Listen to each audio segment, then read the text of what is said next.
Thank you. Good evening, everybody, and welcome to Cabinet Meeting for Rushcliffe Borough Council. I would like to remind everybody that the Cabinet Meeting is being live streamed on YouTube, and a recording will be available afterwards on the YouTube channel. In addition, under the Local Authorities Regulations 2012, other people may film, record, post on social media or blog from this meeting, and those are not under the control of the Council. So move to the agenda, and item 1, apologies for absence. We are all here, so no apologies. Item 2, declarations of interest. Do we have any declarations to declare from anybody? No. Silence, thank you. Item 3, minutes of the meeting held on the 11th of February. May I sign those as a true and correct record? All in favour? Thank you very much. Item 4, there are no citizens' questions, so thank you for that. So we move straight on to item 5, the opposition group leaders' questions. If I could invite Councillor Walker, please. And obviously you know the drill, so over to you. So another year of UK Shared Prosperity Fund is welcome, as is the inclusion of the accessibility in the High Street grant section of this report. Would Cabinet once again consider the support from Access Able as a way of connecting not only our civic buildings, but also our high streets and local businesses to those who require information on accessibility to live, work, and visit Rushcliffe, thereby meeting a need both for residents, visitors, and businesses struggling to understand how they can best accommodate people with different needs? Thank you. Thank you for your question. Councillor Brennan, please. Thank you. Well, following from our discussions last year and the meeting I had with yourself, Access Able, and one of your residents, I believe, we did reflect carefully on the issues that were raised, and there were some really interesting ideas in there around the economic benefit derived from ensuring that your premises are accessible and your staff are aware of how to deal with people's different needs over and above what's required in law. And as a consequence of that, we did put it in, as you've said, a priority in our economic growth plan. There's a distinct line in there, but we did make clear at the time there was no resources available at that point to address it directly. As you say, the UK SPF allocation for business support now makes clear that those accessibility issues are included and anticipated in there, and that some funding could potentially be made available to support businesses in looking into and understanding how they can respond best to to accommodate people with specific access needs.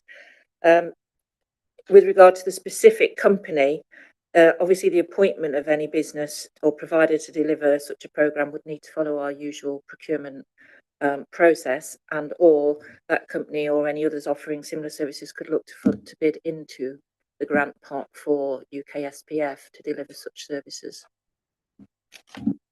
Thank you. Do you have a supplementary, Councillor Walker? So is the bidding process going to be connected to the Shared Prosperity Fund, or would that be a separate thing that they would have to do? Yeah, no, the grant pots are subject to Council, to Cabinet agreeing it this evening. We should launch the grant pots in the next couple of days, and then it's up to them to, I mean, you can draw their attention to it by all means, of course, but it'll go out over all our channels, and then we're inviting people to bid in for the funds. Okay, thank you, Councillor Walker. Thank you. So let's move on to the next item 6 on the agenda, which is the revenue and capital budget monitoring for 2024-25. Could I ask Councillor Verdi, please, to present the report? Thank you, Chairman. So this is the third financial report for the current financial year 24-25. This report's been to the recent corporate overview group, and I'm pleased to say there were no significant issues raised. Whilst it remains positive, there still remain challenges, as we're well aware. We discussed at length at Council last week, challenges to public finances, which means it's imperative that the Council continues with its decision-making and efficiency drive to ensure that we could continue to improve and deliver services. In addition, of course, as we referenced at Council last week, there has been an announcement regarding local government reorganisation. I'm not going to go into detail about this. We have an extraordinary meeting coming up on the 20th of March to discuss that, but I will touch on it in relation to some of my report and how it may impact. So covering both revenue and capital, firstly on the revenue side, we do have a projected net revenue efficiency of £2.164 million, which is highlighted within the report at Appendix A, with a summary of why in terms of the variances at Table 1, pages 10 and 11, and Appendix B, pages 20 to 22 have the detail. This is a cumulative picture and one I have commented on in previous updates to Cabinet, particularly at our December meeting. So the figures you see there are a build-up during the year. They're not necessarily just ones which have arisen now. As paragraphs 4.3 and 4.4 state, the main adverse variances arise from planning appeals and enforcement, and the rent increases from supported housing providers. The main budget efficiencies arise from investment income. We have been doing very well there, and unallocated contingency, as well as additional grant income and savings on our leisure and depot contracts, and also increased income from football pitch hire. And finally, the business rates pool expected surplus will also continue to help us in terms of our revenue position. The favourable projected budget position does obviously mean it enables us to mitigate our risks and materialise in what remains a challenging financial environment, carrying forward balances to replenish or create new reserves for alternative opportunities or indeed risks. For example, and we have discussed this before, the land carbon offsetting acquisition, which Cabinet has discussed. And Table 2 on page 12 highlights some of the underspend and how it's been used within the report, how it's been utilised. And Cabinet may recall there are 6 items that we have discussed previously. There are, however, 3 new items, and the largest of this is actually £0.2 million, which is to enhance our organisational stabilisation reserve. And the reason for this is, and there's my reference to the local government reorganisation, it's to ensure that we have something there to mitigate unforeseen costs and so on with regards to that activity. This will ensure that the council has the resources available to manage this risk, obviously, and also, depending on what the outcome is, how we in future want to then reallocate that. Paragraph 4.6 and Appendix C, which is on page 35, also highlights the overspend on special expenses, the West Bridgford special expense of £46.3 thousand. This is mainly due from income hire from our community facilities, particularly at Gampston, which is 10.4k down, and Sir Julian Khan, which is 18.3k down.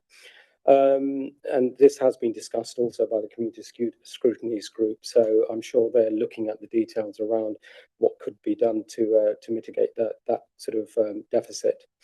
And finally, in terms of the revenue position, there have been additional costs with that special expense due to the Christmas lights switch on and electrical pillars that were required and additional equipment due to the adverse weather conditions which we had. However, I'm pleased to say, and that was about £7.7 thousand.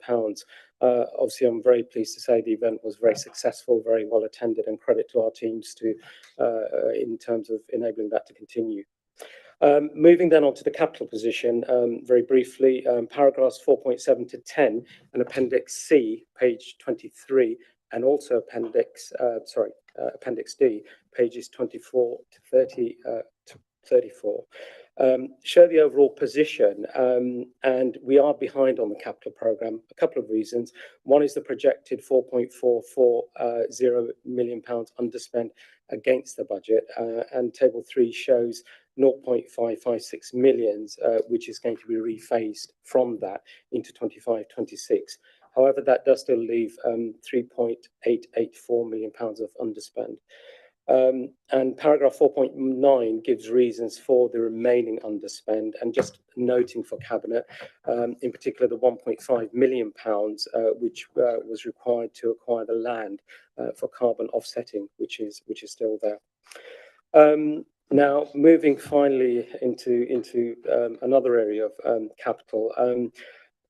Council discussed at length last week the Disabled Facilities Grant, and indeed the Labour Group's alternative budget proposal highlighted this.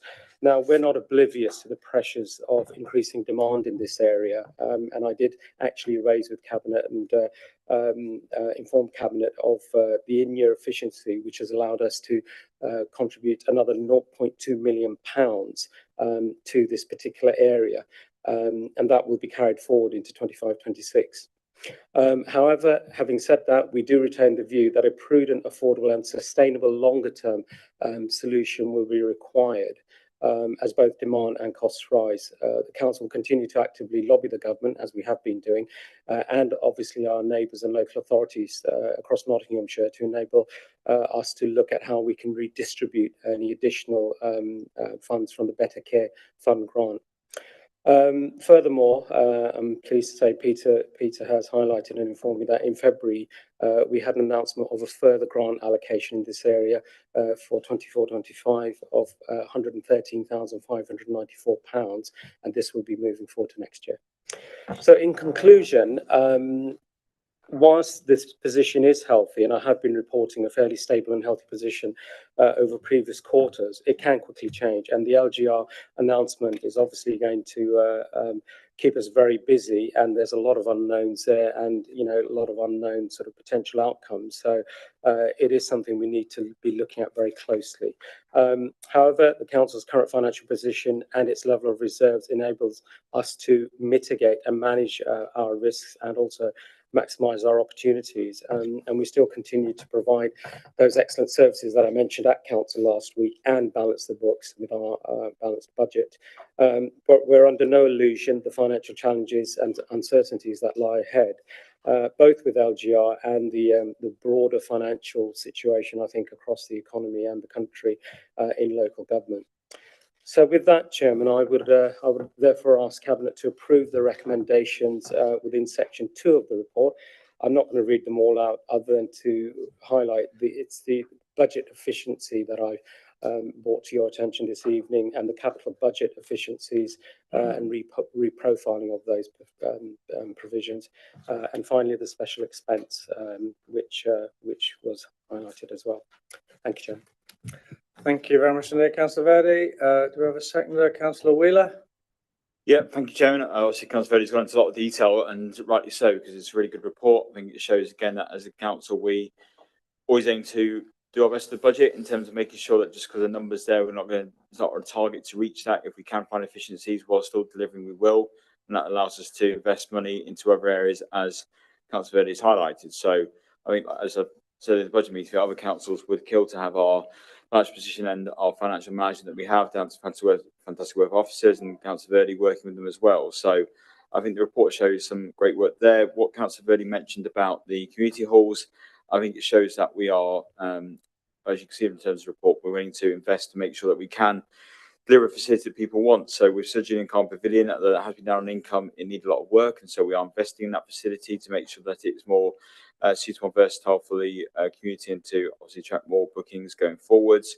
Council community halls have work done as well, and we outline the work we're doing to deliver a new community facility at Walton, and the work we've done at Cotgrave and Keyworth leisure centres. So I think what it does show is that if we do need to put more money into make sure that we are delivering a world-class facility that our residents want, we're willing to, and we do have the best facilities in Nottinghamshire and one of the best in the country, I would say, and we'll keep doing so. Thank you. Thank you very much indeed. Any other questions or comments? No. So I think what has been demonstrated is how well the officers look after the finances of the borough and continue to provide the great services of the borough, which enables us to keep the council tax low as well. So the recommendations have been moved at the A, B and C at the bottom of page 9, top of page 10. All those in favour, please. That's unanimous. Thank you very much indeed. On to item 7, which is the UK Shared Prosperity Fund programme. Councillor Brennan, please. Thank you, Chairman. Well, I'm delighted to bring to Cabinet an update on the delivery of our previous allocation of UK SPF and REPF, and to confirm that funding will be allocated again from UK SPF to us this coming year. Our new allocation is slightly reduced from last time, as the funds are now to be channelled through EMCA rather than coming directly to local councils. And EMCA has taken the decision to top slice the funding to deliver regional wide initiatives related specifically to business support, inward investment and tourism, as is set out in paragraph 4.13. So we have a slightly smaller allocation than previously, but we still have just over £1 million for the 25-26 financial year, and that's a mix of around 60 to 40% revenue and capital, which is set out in paragraph 1.2. Since the paper was drafted, we do now have confirmation that the government will continue with the Rural Fund, the REPF, which we weren't sure about at the time of drafting the paper, but we don't have any details yet of how it will operate or how much funding will be available, but hopefully we will again benefit from some of that resource this coming year. So the report to Cabinet tonight sets out our plans for both direct delivery and commissioning for the next year. I previously reported to Cabinet on last year's allocation, and the outputs of those are listed at paragraph 4.2 and in Appendix A, so you can see the extent of what we've achieved over the previous programme. It's been an extremely popular fund, and it has enabled us to have a mix of strategically commissioned projects and to put together grant pots, grant allocations to allow local groups to determine projects and bring them forward and apply for funding. And in most cases, it's been oversubscribed. There have been a few changes to the interventions allowable under the scheme, and they're mapped out in the table at 4.7. The three priority areas going forward are communities in place, supporting business and people and skills. And the proposed projects for next year are listed in the table at 4.9 for the strategically commissioned projects. The list is intended to provide a balance of delivery across the borough, and it must deliver the outputs set out by national government. And we're required to report on those outputs via EMCA to national government to show that we've delivered what the fund was designed to deliver.